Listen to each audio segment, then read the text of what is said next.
What's going on, guys? Welcome back to another video. Today we have a juicy one. Today we are checking out What Culture Star Wars channel. They released a video called 10 Simple Fixes That Would Have Saved the Star Wars sequel. So this is going to be a pretty juicy video. I'm going to be reacting to see if I agree with them, if I disagree with them, and stuff like that. So if you enjoy this video and you want to see more like this, please consider liking and subscribing. I'm trying to get back on the good side of YouTube's algorithm, so if you could do that, I'd appreciate it. And of course, if you have any ideas for future videos, like you see a cool video you want to see me react to, or you have a tier list idea or a ranking idea, let me know in the comments below, because if I use your suggestion, I will give you a shout out in that video. So with that said, boys, let's begin. Star Wars sequels. Number 10, have a plan from the beginning. Now, I'm usually critical of this is what I planning say. too I say far this in too. advance. The beauty of filmmaking is collaboration and course correction, in my opinion, as you often don't know what works until an audience actually sees it and responds. Some of the greatest media ever, from Breaking Bad to the Dark Knight Trilogy, had no grand plan from the beginning. And neither did the original Star Wars trilogy, incidentally. So much of those movies were just made up on the fly, from huge twists to wholesale characters, and people loved it. But if there's another side to this coin, it's a series that signifies what it's like when there's no plan in place, and worse, when the creatives aren't on the same page, and sadly, it's the Star Wars sequel trilogy. Things might have shaken out better had we gotten 3 distinct filmmakers continuing the story and putting their own spin on things, but to have J.J. Abrams start the series, then have Rian Johnson put his own take on it, only to then go back to J.J. makes for a total incoherent mess. And worse, it led to retcons that attempted to hobble together some kind of sense for a unified vision, but which only made everything worse and resulted in so much of the story looking like a weird detour.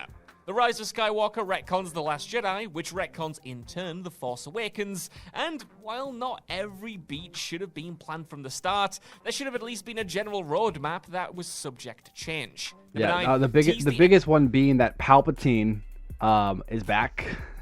That's a massive one that should have been, that came out of nowhere. That was a course correction thing. I can go on and on about this. A lot of you guys who've been watching me for a while, you already know that that's my biggest gripe with the sequel trilogy. Is not necessarily what they did, but the fact that they didn't have a plan. That bothers me. I wish they would have just had one person who told the story, and then had the directors come in and do the story. And it's okay if the directors put their little bit of twists and their own elements into it, obviously, but man, it's sad. It is sad, but yeah, I agree with that one for sure. Emperor at the end of episode 8.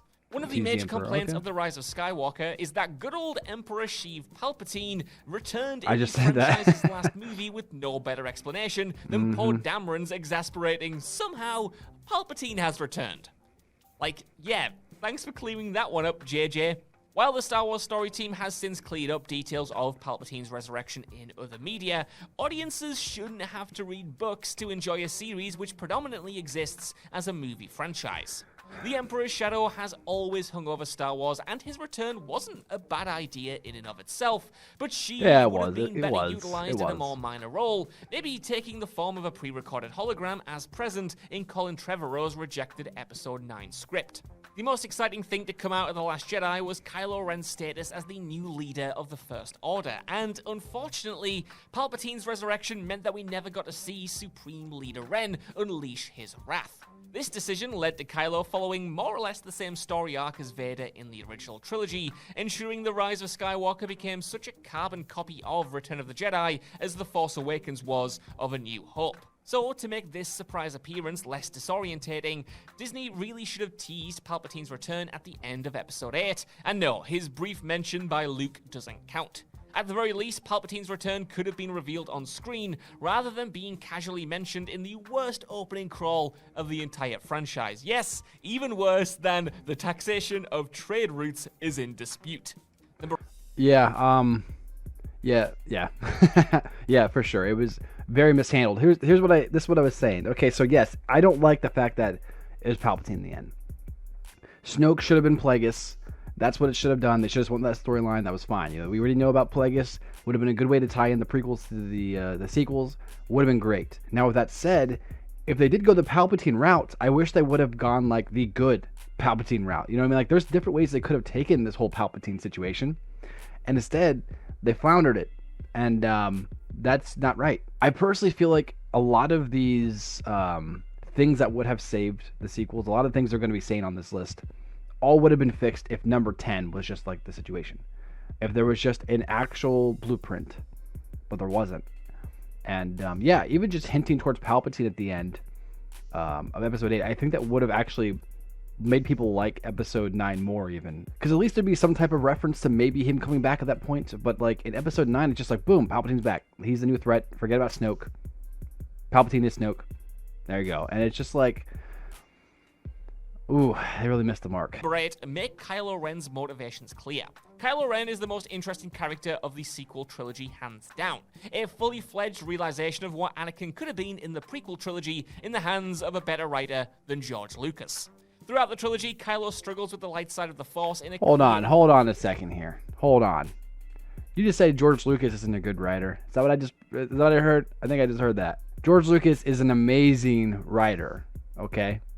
He is a great storyteller. But if we're talking about, the dialogue aspects, if you're coming from that point of view as writing, then yeah, I understand the argument. But if we're talking storytelling, George Lucas is one of the best storytellers of our time. I'd even go as far to say he's kind of like our generation's Tolkien, I guess you could say. I don't know who else I would say is our generation's Tolkien. It would be George Lucas. So yeah, there you go. Version of the temptation towards the dark side that our protagonists felt in the first 6 movies. While Kylo is unsure about his place in the wider Star Wars mythos, the one thing that is clear is that he resents Snoke, who is holding him back from his true purpose. And unfortunately, audiences never get to see what this true purpose is. Kylo establishes that he wants to let the past die, but he never indicates what he will replace it with. He asks Rey to take his hand, but he never tells her to what end. In The Force Awakens, the genocidal murderer, formerly known as Ben Solo, promised his grandfather's molten helmet that he would finish what you started. But we were never told what that meant. A redeemed Ben certainly helps Rey bring down the Emperor once and for all in the most minor way, but this can't be what he meant. Kylo didn't know the Emperor was even alive until episode 9. Maybe he wanted to kill the remaining Jedi, but why? He resented the Sith as much as he did the Jedi in the first place. So perhaps Kylo felt that Luke's Jedi Order was repeating the same mistakes it had during the prequels. It's up in the air. The introduction of Palpatine in Episode 9 and consequent re-establishment of Kylo as a minor henchman baddie means that fans will never find out, nor will they see Ren's vision for a balanced order come to life. Kylo Ren's conflicting motivations might make him more compelling of a character, but the fact that audiences are never told what he wanted is indicative of poor character design and lack of a fully fledged blueprint for the trilogy. Yeah, I don't blame Kylo for that, though. I don't blame Kylo. I don't blame Adam Driver. I don't blame that character at all. Kylo's lack of us knowing like his true motivations all comes down to the creators of this. You know what I mean? I don't blame the character of Kylo Ren. I think for what he was supposed to be doing, he's one of the best characters in the sequel trilogy. But yeah, a big part of it is just because the people who were writing Kylo Ren were changing the story constantly. So of course it feels very jumbled up. So yeah, it's not Kylo's fault. So hashtag not Kylo's fault. Yeah, there you go. 7. Don't waste cool supporting characters. The Force Awakens introduced a ton of cool concepts and character designs neglected in future sequel films. Captain Phasma and the Knights of Ren are the 2 most obvious examples of underused ideas, with their distinctive visual appearances and comparative lack of screen time indicating that they were only ever created to shift action figures. However, Maz Kanata was the most underused of the bunch. Introduced in The Force Awakens, Maz hints that she is a Force user despite never aligning herself to the Jedi or the Sith, making her the first neutral Force-sensitive character in the Skywalker saga. Unfortunately for Maz, whose Force scenes were cut from Episode 7's theatrical release, she was relegated to a minor contract-fulfilling cameo in The Last Jedi, and returned as nothing more than a minor supporting character in Episode 9. So, not only do audiences never find out about Kitana's relationship to the original trilogy's rebellion, or just how she got her hands on Luke Skywalker's lightsaber, poor Maz was reduced to the most overtly fan-service moment of the entire sequel trilogy. That being handing Chewbacca the medal that he never received at the end of A New Hope. Yeah. He said it perfectly. It's just, really mishandling. I mean, the truth is, not only did they mishandle the supporting characters, which you could argue is okay, but they also mishandled the main characters, and that's rough. So, hey, that's the way it is. 6. Swap Hosnian Prime for Coruscant. One of the most emotive shots of The Force Awakens is Starkiller Base's destruction of several planets that we learn in a passing throwaway line to be the Hosnian system. This line is easy to miss, so fans would be forgiven for thinking that the only planet that we see being destroyed up close was Coruscant, capital of the Republic in the original trilogy. After all, the telltale signs are there. Monumental skyscrapers as far as the eye can see. I thought that's what it was at first, too. From a balcony, the fact that this planet was I'll explain it, though. I'll explain the reason why they did as that. opposed to the anonymized destruction of the others in the system, it all just kind of added up. But it turns out that the planet was not the same one that we had formed an attachment to in episodes 1 through 3, but rather a new, almost identical location that we'd never heard of before. Coruscant's destruction would have elicited more of an emotional reaction from the audience, as fans would watch a pivotal planet which had survived the Empire suddenly crumble under a new regime before their very eyes. The destruction of Coruscant would have helped cement the themes of letting the past die that the entire sequel trilogy worked towards. Yeah, so I'll tell you why they did that.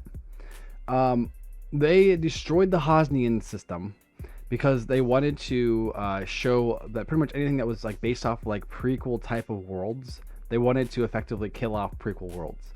And the big one was Coruscant. That was a big deal. But they also didn't want to take out Coruscant, so they wanted to make the effect of like, oh, here's this thing that could destroy Coruscant. You know what I mean? But they didn't actually destroy Coruscant. So it's kind of a way to be able to send a message without actually doing much damage to the fan base. And I also think it, like I mentioned, it was partly about like kind of taking care of like the prequel guys a little bit, because episode 7 was established to be like a soft reboot on the franchise and trying to be like, okay, we're gonna forget about the prequels, let's completely forget about them, we're doing all original trilogy stuff. Of course, Disney realized that was the wrong call, but at the time that's what they did, and you can tell that was kind of what they were doing. They were kind of sending a message like, yeah, we're getting rid of the prequel stuff, even though we're not actually touching the prequel stuff, we're getting rid of things that are similar to it. It's not about the actual planets getting destroyed, it's about the symbolism. So there you go, that's kind of the deeper explanation. They'll never tell you that, but that's the truth. All right, next one. 5. Actually show us Anakin's Force Ghost instead of using a voice. Not only did the sequel trilogy fail to acknowledge the original Skywalker's pre-Darth Vader persona, I mean seriously, there's no way that Kylo Ren would have been unaware of his grandfather's redemption. It also gave Anakin's disembodied Force Ghost the worst line in the film. The first 6 movies in the Skywalker saga were all about Anakin, so it makes absolutely no sense that he didn't make a significant appearance in the sequel trilogy. Return of the Jedi established that Anakin could appear as a Force ghost, so his absence in the sequel movies is startling, especially when you'd think that he'd probably want to put a few things right after all the damage he caused. Surely he would have seen that Luke's Jedi Order was repeating the mistakes that the Jedi made in the prequel trilogy and warned him to change his ways. Episode 9 made clear that Force users need to open themselves up to communication to Force ghosts, but you'd think that Kylo Ren would have longed to speak to the grandfather that he idolized, and listening to his lessons about why following the dark side of the Force might not be the best decision that someone can make. Concept art for The Force Awakens showcased an Anakin Skywalker Force ghost as well that was still corrupt with dark side of the Force, that was half human and half machine. And this would have been super sick. Number 4. That really does bother me. The fact that Hayden Christensen wasn't even like in the sequel trilogy. His voice was, yes, but he should have showed up. The very last scene of the Rise of Skywalker should have been all the Jedi of the past coming back to help Rey finish off Palpatine. That's what it should have been, and they dropped the ball. So change Anakin's Force Ghost line. Okay, so yeah, this one's a double whammy. Despite being a comparatively minor change, this would have had the biggest implications not just for the sequel trilogy, but for the Skywalker saga as a whole. Amongst the voices of disembodied Jedi at the end of The Rise of Skywalker, Hayden Christensen's Anakin Skywalker can be heard saying, "Bring balance to the Force as I did." That's right. This line was clearly included by the filmmakers to easily explain away any argument about Anakin's role in the first 6 movies being undermined, effectively telling fans that the so-called Chosen One did bring balance to the Force, whatever that means, but the Force simply fell out of balance again less than 30 years after his death. It's short enough to be disregarded, but this throwaway line only serves to highlight just how meaningless Anakin's sacrifice was at the end of Return of the Jedi. Frustrates the idea me. that the Force had been balanced so soon before needing balancing again raises questions of its own. Does the Force periodically get thrown out of balance every few decades, needing a new chosen one to come around and set it straight again? Throughout the entire saga, we are never told really what balance to the Force actually means, and this line does nothing to clarify this concept. Instead of telling Rey to bring balance to the Force as I did, Anakin's Force Ghost should have said something like, finish what I started and bring balance to the Force. But probably snappier, I'm not a screenwriter. As well as maintaining the meaningfulness of Anakin's legacy, he weakened the Emperor so that Rey could destroy him. This line would have recalled Kylo's promise to his grandfather that he would finish what he started. Number 3. Man, oh my gosh. You know, I don't like to get mad, but just thinking about how much the sequel trilogy just fell on its face. You know, like, it's okay if you like these movies, that's fine. I'm not attacking you. I'm just saying, like, if they're good to you, they could have been amazing. They just didn't have the right person in charge. That's it. Ah, oh, man. It just makes you wonder, like, if they would have just been able to hire me, I could have fixed. The sequel trilogy would be amazing. You guys would have loved it. Both prequel, original trilogy fans would have loved my sequel trilogy. But one day I'm going to do a video on where I'm explaining my actual sequel trilogy. So if you want to see that, let me know in the comments below, because it's good. At least for the people I explain it to, they like it. So, man, it beats you up. It beats you up when you think about how much you love something like this. You know what I mean? And you put so many years of your life into just exploring it and being interested and loving it and sharing it with others, and then it just falls on its face, and there's nothing you can do except for watch it burn. You know what I mean? It's just sad. Okay, with that said, let's continue. Sure, Vader's castle. Turns out that that was cool. Red planet and Rogue One, yeah, that was dope. They should have definitely seen that. Skywalker was actually Mustafar of Revenge of the Sith fame. Not that you'd notice it if you hadn't read the film's visual dictionary. I mean, you would be forgiven for not realizing, of course, as Mustafar looked nothing like it did in the last Skywalker saga appearance. Lava fields have been replaced by dark trees thrown against an ominous red mist, and there's none of these symbolic more machine-than-man metal structures which helped make Obi-Wan and Anakin's final fight so visually compelling. This isn't the first time Disney Star Wars has smuggled in this planet, though, without actually acknowledging its existence. The planet last appeared in 2017's Rogue One, a movie which made a big deal of labeling the names of its planets on screen. The staggeringly short shot of Mustafar, however, didn't get the same treatment. Regardless, though, it turns out that Kylo Ren was looking for a Sith Wayfinder amongst the ruins of Vader's castle, which had somehow become a forest overrun by trees in the space of around 30 years. Seeing Vader's castle in all of its sinister glory would have not only made it obvious that this opening planet actually had a connection to the other movies in the franchise, but it also would have been a pretty cool backdrop to an action-packed scene. Number 2, more exciting planets. Say what you like about the prequels, but at least George Lucas's ill-fated second trilogy introduced interesting planets to the mix, rather than delivering the same mono-environment locations featured in the first 3 movies.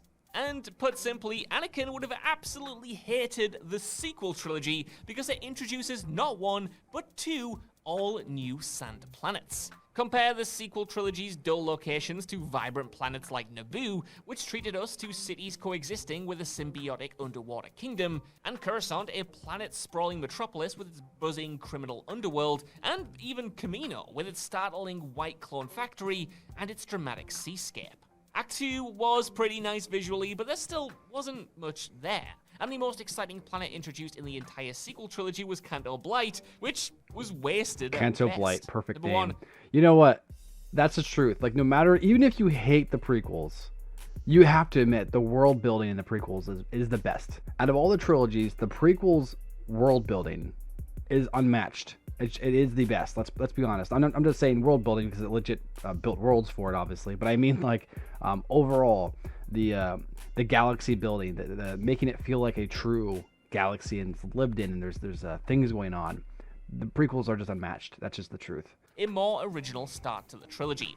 Being essentially a soft reboot after the disappointment that was the prequel trilogy, it was inevitable that Disney's punt at a trio of Skywalker stories would lean heavily on what made the original trilogy such a lovable cash cow in the first place. Namely, props and sets that imitated a lived-in world rather than shoddy CGI, character-centric stories, and a compelling mythos which left no room for midi-chlorians. But J.J. Abrams and crew might have taken their exercise in nostalgia a step too far. Rather than just imitating the filmmaking techniques and principles that cemented the 1977 Star Wars as a classic, they copied the whole story altogether. Of course, some things are different, but the similarities between The Force Awakens and A New Hope are too obvious to overlook. There's the old mentor figure, the evil military regime, the hero from a desert planet. The list stretches on and on for so long that it probably warrants its own article of its own. While The Force Awakens served as the perfect franchise reset after the sour taste of the prequels, in hindsight, a lot of its story decisions are just a little bit uninteresting. What's more, Episode 7's decision to retell the story of A New Hope only makes the original trilogy redundant. All of the Resistance's sacrifices are rendered null, given that the galaxy reverted back to the exact same state they had found it in, which it never got resolved, really, did that? Look, we get that Star Wars is about, well, wars. But maybe this could have involved a different threat rather than a third galactic civil war. But hey, that's a conversation for the next 3 minutes. Well, there you go, guys. What did you think? Do you agree with all these? Do you disagree with them? Are you sad about how the sequels turned out like I am? Let me know in the comments below. If you guys have any cool ideas for future videos, let me know as well down there. And please consider liking, subscribe, and turn notifications for more videos. And until next time, guys, I'll catch you next one. Peace.